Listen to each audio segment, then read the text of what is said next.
बीते 10 वर्षों से नॉर्थ ईस्ट के हर राज्य में स्थायी शांति के प्रति एक अभूतपूर्व जन समर्थन दिख रहा है।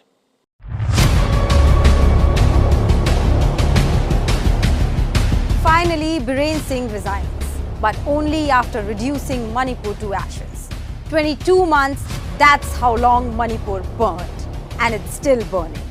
Homes set ablaze, families torn apart, over 60,000 people forced to flee. हमारे ऑनरेबल चीफ मिनिस्टर आज 5:30 में जो उसका इस्तीफा जो गवर्नर को सौंप दिया है, 2017 से जितना विकास का काम करके आया है, फिर भी बीच में 2 साल करीब ऐसा बहुत हमारे यहाँ पे जो प्रॉब्लम फेस किया है हमने, और जो मुख्यमंत्री खुद चाह रहे हैं कि हमारी मणिपुर शांत हो और सब खुशी खुशी से साथ में रहो। भारत सरकार को पूरा रिक्वेस्ट किया, मणिपुर को इतना इंटीग्रिटी को बचा के रखिए और हमारी जनता को इतना सेफ्टी रखिए। ये सब सोचने के बाद उन्होंने जो मणिपुर में बीरेन सिंह का इस्तीफा उनकी मृत आत्मा जागृत होने से नहीं हुआ है, ये मजबूरी में लिया हुआ निर्णय है और सोची समझी साजिश है इसमें। और इसलिए है क्योंकि कल से असेंबली की शुरुआत होनी थी और उनके खिलाफ एक अविश्वास प्रस्ताव आना था, जो वो शर्तियां हार जाते क्योंकि हम ही नहीं, उनकी खुद की पार्टी के लोग उनके खिलाफ थे। यही नहीं, जो 9 एमएलए वो तोड़ ताड़ कर जदयू और एमपीपी से लाए थे, वो डिस्क्वालीफाई होने के, अयोग्य होने के कगार पर खड़े हैं।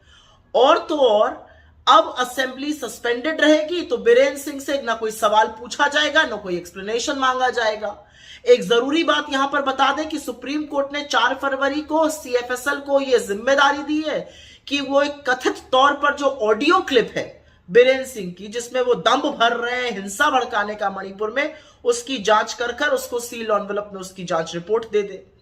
इन सब चीजों के चलते हुए एक सोची समझी साजिश ऐसा लग रहा है जिसके तहत यह इस्तीफा हुआ है। लेकिन मेरा मानना है कि 2 साल से लगभग जलते हुए मणिपुर के लिए जितने जिम्मेदार बीरेन सिंह हैं, उससे कहीं ज्यादा जिम्मेदार बीजेपी और नरेंद्र मोदी, अमित शाह हैं। बीजेपी के तमाम विधायकों ने मणिपुर से बीरेन सिंह के खिलाफ लगातार शिकायत करी, लेकिन आला कमान के कान पर जूं तक नहीं रेंगी। न जेपी नड्डा जी ने कुछ किया, न शाह जी ने किया, न मोदी जी ने किया।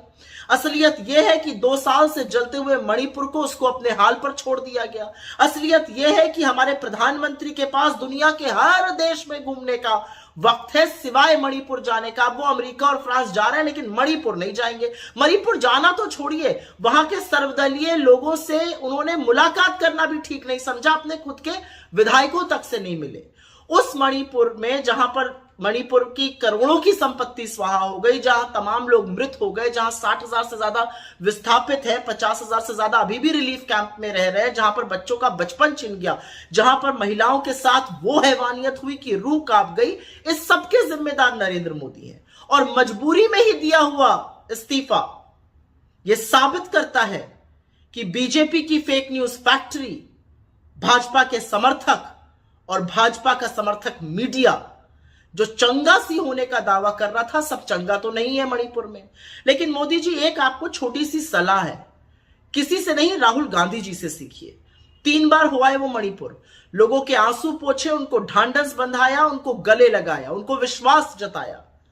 और एक आप हैं, इस देश के प्रधानमंत्री हैं, लेकिन मणिपुर को छोड़कर बाकी हर चीज करने का आपके पास वक्त है। अब क्रोनोलॉजी समझिए। गृह मंत्री बार बार कहते हैं ना, आप क्रोनोलॉजी समझिए। क्रोनोलॉजी क्या है?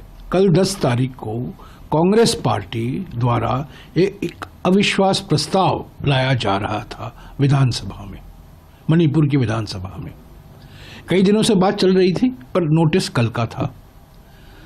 मुख्यमंत्री ने, एक माहौल बन गया था कि यह अविश्वास प्रस्ताव आ रहा है और बहुमत उनके पास नहीं है।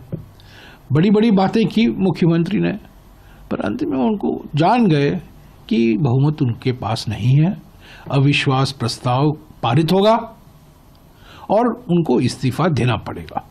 तो इसलिए आज ही उन्होंने इस्तीफा दे दी है। मैं समझता हूं ये उनकी मजबूरी थी।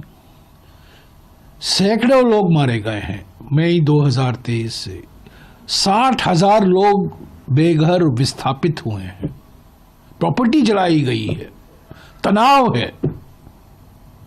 समाज में लोग आपस में जो मिलकर काम करते थे मिलजुल कर, वो वातावरण बदल गया है। एक भय का वातावरण है, शक का वातावरण है। और पिछले 20 महीने से हमारे फ्रीक्वेंट फ्लायर प्रधानमंत्री दुनिया भर का दौरा करते रहते हैं। कल फ्रांस और अमेरिका जाएंगे, पर मणिपुर को नहीं गए हैं। तो ये देरी हुई है। इस्तीफा, मुख्यमंत्री की इस्तीफा जो अभी दिया गया है उसमें देरी हुई है, पर जिम्मेदारी तो गृह मंत्री की है। गृह मंत्री थी, ये तो एक कठपुतली थे बीरेन सिंह, असली सूत्रधार तो गृह मंत्री थे। उनको तो सारा आउटसोर्स किया था प्रधानमंत्री ने। गृह मंत्री क्यों अपनी जिम्मेदारी नहीं पहचानते हैं? इस्तीफा तो उनको देना चाहिए। और प्रधानमंत्री 20 महीने से क्यों नहीं गए हैं मणिपुर? सब देशों, दुनिया भर का भ्रमण कर रहे हैं, हर राज्य में जा रहे हैं, चुनावी प्रचार कर रहे हैं, उद्घाटन कर रहे हैं, इनॉग्रेशन कर रहे हैं, पर मणिपुर नहीं गए हैं। और अभी अभी मैंने पढ़ा 20 तारीख को, यानी कि फरवरी 20 को वो गुवाहाटी जाने वाले हैं।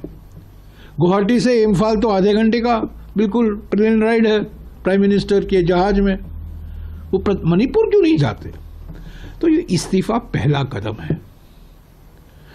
मणिपुर में स्थिति इतनी बिगड़ गई है कि मैं नहीं समझता हूं कि एक नया मुख्यमंत्री आने से कोई फर्क पड़ेगा। सवाल ये है कि इतनी भारी बहुमत मिलने के बाद भी फरवरी 2023 को जनादेश मिला था बीजेपी और उनके सहयोगी दलों को, एनडीए को, भारी बहुमत, प्रचंड बहुमत, पर उसके बावजूद 15 यानी कि फरवरी 2022 को जब चुनाव हुआ था, 15 महीने के अंदर मणिपुर जलने लगा। क्यों? कारण क्या है? तो ये मौलिक कारण देखने की जरूरत है। प्रधानमंत्री ने अपनी जिम्मेदारी कबूल नहीं की है। गृह मंत्री बिल्कुल असफल हुए हैं, असमर्थ हुए हैं। इस्तीफा तो गृह मंत्री को देना चाहिए और प्रधानमंत्री को फौरन मणिपुर का दौरा करना चाहिए। मणिपुर में जाएं, लोगों से मिले, अलग अलग राजनीतिक दलों से मिले, बातचीत करें, नागरिक संस्थाओं से बातचीत करें, एक संकेत दें कि वो चिंतित हैं। और मणिपुर को बार बार कहते हैं डबल इंजन सरकार, डबल इंजन सरकार। वहां तो कोई इंजन नहीं है, केंद्र का इंजन भी नहीं है और राज्य सरकार का भी इंजन नहीं है। तो आप लोग समझते हैं